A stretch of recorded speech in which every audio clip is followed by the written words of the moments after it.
I was 16 years old when I encountered a demon on a Ouija board.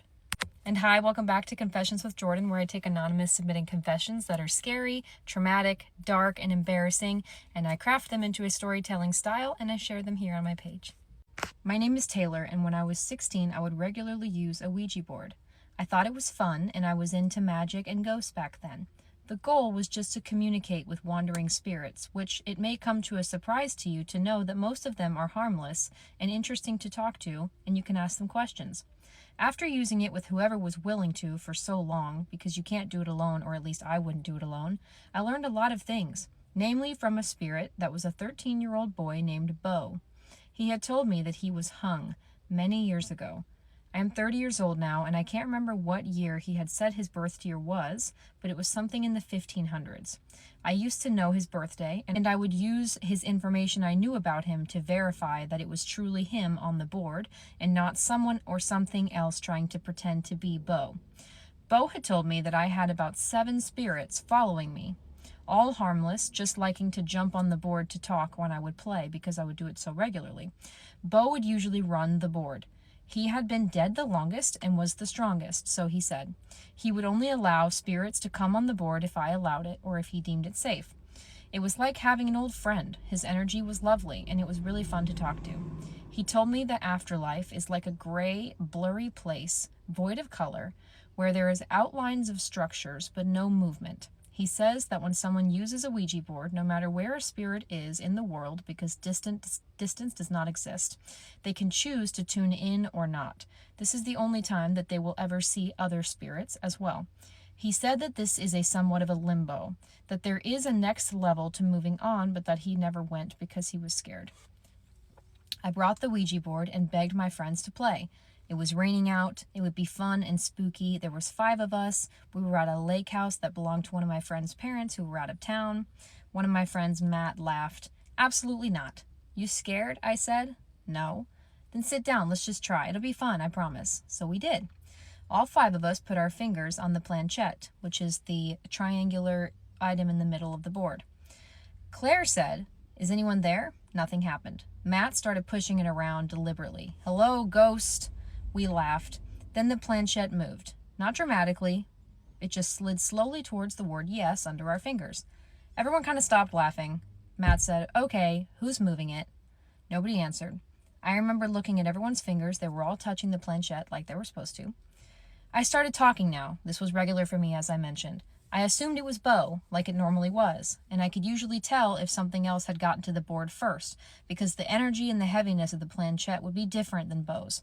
Usually I would quiz whoever was on or pretending to be Bo just to make sure, and then if I discovered it was not Bo, I would ask Bo to kick them off the board and join instead. So at first I asked, "Who is this?" The planchette slowly slipped over to the letter G. I asked again, "Can you spell the rest of it?" And it just went up, right back to G. Up, right back to G. I instantly got nauseous and dizzy. Did not know why, but I knew it wasn't a good sign. Claire frowned. "Who's G?" None of us knew. Matt said, "Probably just some random name that they don't want to say." Claire asked, "Are you dead?" The planchette moved to yes. Daniel, our other friend, laughed. "Okay, G, how did you die?" I knew you were not supposed to ask that. I should have told them not to. That was my fault. The planchette moved. S. T. O. P. Stop. Then it stopped. We kept asking questions, but it never moved again. We all stared at it. Claire said, "Stop what? What happened?" The planchette did not move. I started to not feel safe. The heaviness on our hands on the triangle piece was insane. I knew that having been experienced in this, that we were potentially talking to something inhuman, but certainly very strong. I tried to ask Bo to kick them from the board. Nothing. Matt lifted his finger. "That's enough." He stood up, and then we heard something upstairs. Rumbling. Like a bunch of plastic Gatorade bottles were falling down the stairs. We all looked towards the staircase. Nobody moved. Nothing happened. It stopped. Matt said, "Probably just pine cones falling onto the house from the trees overhead." After a minute, everyone kind of relaxed. Ha. Claire sat back down. "I have one more question," she said. Matt groaned. "Seriously?" She put her fingers back on the planchette. I advised against continuing, but I still had confidence that I could coax Bo onto the board, and that maybe G had moved over. Normally, every time you reinitiate the Ouija board, a different spirit will come on. We joined. Claire asked, "Are you in the house?" The planchette moved to yes. This got my attention. Bo said, to them, structures did not exist in that way. This made me worry that we were not talking to a human spirit, but to something more evil. I asked, "Where?" The planchette moved.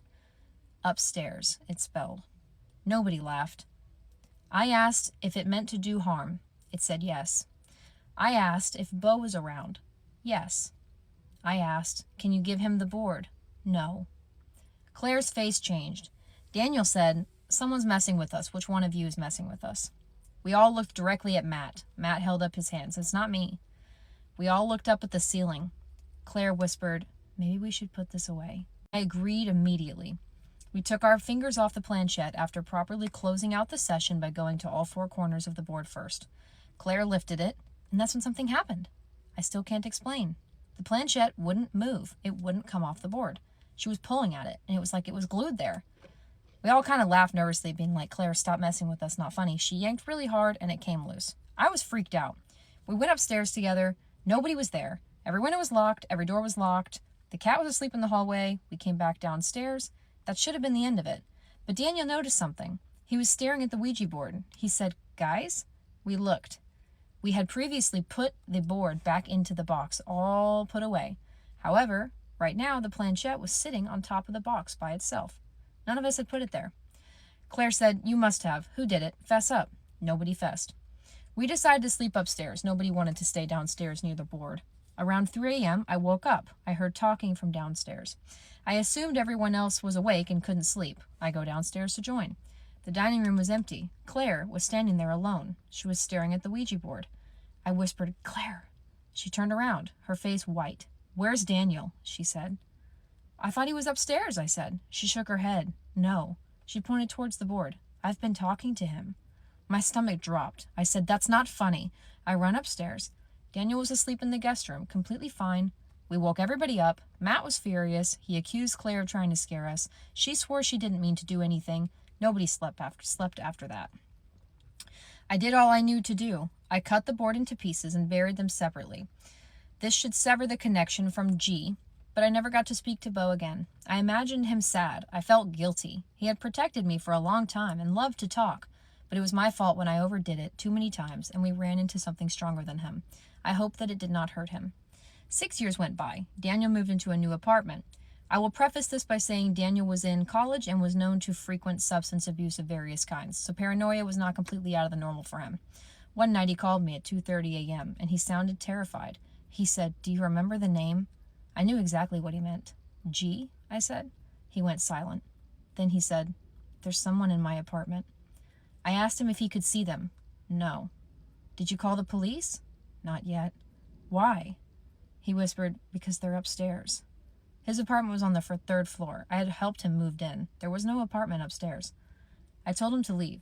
He said he was going to, and he hung up. I went into his apartment the next morning after, because I couldn't get a hold of him. He was sleeping on his patio and had nothing to say about what had happened the night before. But anyways, so we made it to over 10K. I am so happy. That was my ultimate goal. So now I have 13,000 new friends, and I am about that parasocial relationship, so don't hold back, besties. I'm so happy you guys are all here, and thank you for the support, and thank you for submitting your confessions. If anyone has any confessions they'd like to submit, they can send it to confessionswithjordan@gmail.com, and I love you guys. Bye. Thank you.